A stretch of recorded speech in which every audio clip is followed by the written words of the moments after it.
जी प्यारे बच्चों, कैसे हैं आप? मैं उम्मीद करता हूँ कि आप सब ठीक हैं। बेटा, हम लास्ट लेक्चर में एलोट्रॉपिक फॉर्म्स ऑफ सब्सटेंसेस की बात की थी। तो ये टॉपिक था, ये ऑलरेडी मैंने काफ़ी दफ़ा करवाया हुआ है। आप लिखें difference between elements, compound, mixture, space, GS academy, तो आपको मेरा ये वाला टॉपिक मिलेगा। वैसे मैं बच्चे से पूछ रहा था कि आप मुझे बताओ कि एलिमेंट्स क्या होते हैं, तो मैं उसको बता रहा था कि एलिमेंट्स होते हैं अगर एटम सारे एक जैसे रह रहे हों इकट्ठे, तो दे आर एलिमेंट। जैसे गोल्ड का अगर बिस्किट है, तो गोल्ड के बिस्किट में सारे एटम्स किसके हैं? गोल्ड के गोल्ड हैं, का। तो वो एलिमेंट है। ठीक है। अगर ऑक्सीजन का सिलेंडर है, उसमें सारी ही ऑक्सीजन गैस है और कोई गैस नहीं है, यस। वो प्योरली सिर्फ ऑक्सीजन गैस है, तो वो भी एलिमेंट है। Element. Same type of atoms having same atomic number. ठीक है। Yes. And they have the same chemical properties and even physical properties. This is called the element. Elements. Compound क्या होता है? प्योर फॉर्म ऑफ मैटर है, pure form of substance है, ये matter है। फिर मिक्सचर क्या होता है कि डिफरेंट कंपाउंड्स आपस में मिक्स हो जाएं। या इवन एलिमेंट्स भी हैं, जैसे हमने बना लिया है, लोहा बनाया है, लोहा यस। लोहा मिक्सचर है। यस। ठीक है। और मट्टी मिक्सचर है, रॉक मिक्सचर है। तो ये डिफरेंस करता है, हमने इनकी इनकी सारी फिलॉसफी को समझना है। ठीक है।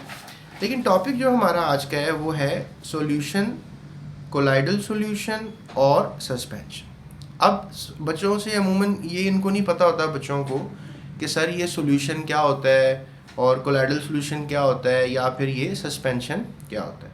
तो प्यारे बच्चों, जो सॉल्यूशन होता है ना, वो बेसिकली कह लो कि आपने दो चीज़ों को मिक्स कर लिया है, यानी मिक्सचर का ही नाम है सॉल्यूशन। ठीक है। और अगर आप लेट से दैट के ये कहते हैं, तो सॉल्यूशन क्या होता है कि मिक्सचर होता है। ठीक है।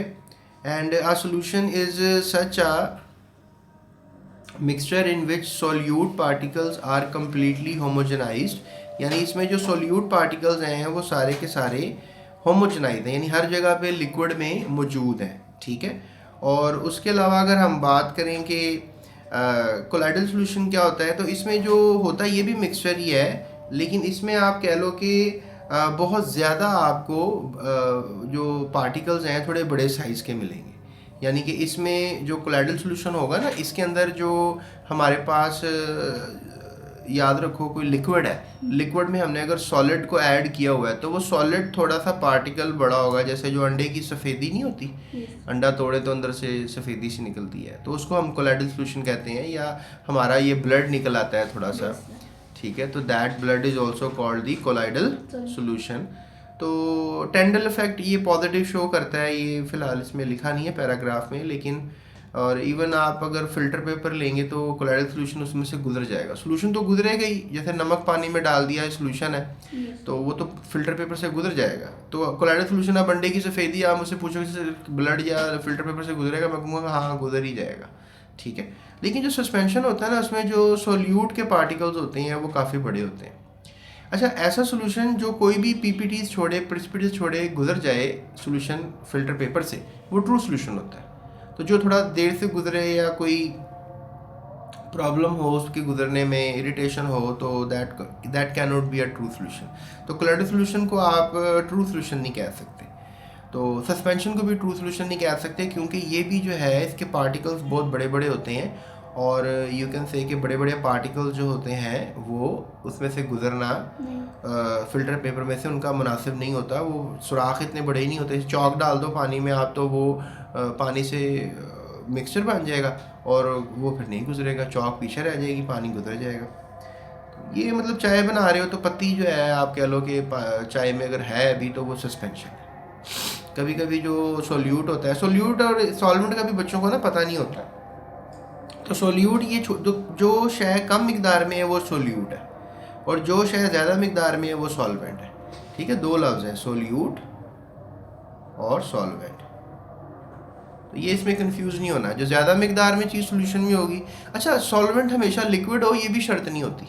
सॉलिड सॉल्वेंट भी हो सकता है और गैस सॉल्वेंट भी हो सकती है, लेकिन वो ज़्यादा मिकदार में हो। मतलब दो चीज़ें मिक्स की हैं आपने, तो नमक और पानी मिक्स किया, ज़्यादा क्या है? पानी। पानी। तो पानी फिर सॉल्वेंट हुआ, यस। और जो नमक हुआ वो क्या हुआ? सॉल्यूट। वो सोल्यूट हुआ। ठीक है। तो ये बातें आपने सुननी और समझनी है इस टॉपिक में, और आपने याद रखनी है। ठीक है। तो ये हमारा टॉपिक है आज का। इसके अलावा आप एग्जांपल्स यहाँ से ले सकते हो। स्टार्च, स्टार्च क्या है? स्टार्च भी एक ऐसा सॉल्यूशन है जिसमें आप कह लो कि ये ट्रू सॉल्यूशन कह लो आप इसको भी, स्टार्च को भी। और egg are the common examples of colloidal solution, यानी कि स्टार्च का सॉल्यूशन, बल्कि इसको आप कोलाइडल सॉल्यूशन कह लो स्टार्च के सॉल्यूशन को, और एग के सॉल्यूशन को भी क्या कह लो, कोलाइडल सॉल्यूशन कह लो, ठीक है। और ट्रू सॉल्यूशन क्या होता है, जो कि फिल्टर पेपर से पार्टिकल आराम से गुजर जाते हैं किसी भी दिक्कत के बगैर, तो उनको हम कहते हैं कि ये कौन सा सॉल्यूशन है जी, ये ट्रू सॉल्यूशन, ठीक है। बाकी ये जो हमने प्रैक्टिस एक्सरसाइज है ऑलरेडी की हुई है, आपने लिखना है एक्सरसाइज, आप आगे लिखते हैं पेज नंबर 10, तो आपको ये वीडियो मिल जाएगी, ठीक है। या लिखें आप practice exercise chapter 1 space GS academy, तो प्रैक्टिस एक्सरसाइज आपको मिल जाएगी ये वाली। उसके बाद आपने जो है मज़ीद आगे हम पढ़ेंगे सैचुरेटेड अनसैचुरेटेड के बारे में कल, ठीक है। कल इसके बारे में सही तरीके से सोचेंगे और समझेंगे क्या होता है। ओके, क्लियर हो गया ये? तो क्या था हमारा आज का टॉपिक? सॉल्यूशन, कोलाइडल सॉल्यूशन और सस्पेंशन। चलो, थैंक यू सो मच। अगली वीडियो में आपसे बात करेंगे formation of unsaturated and saturated solution.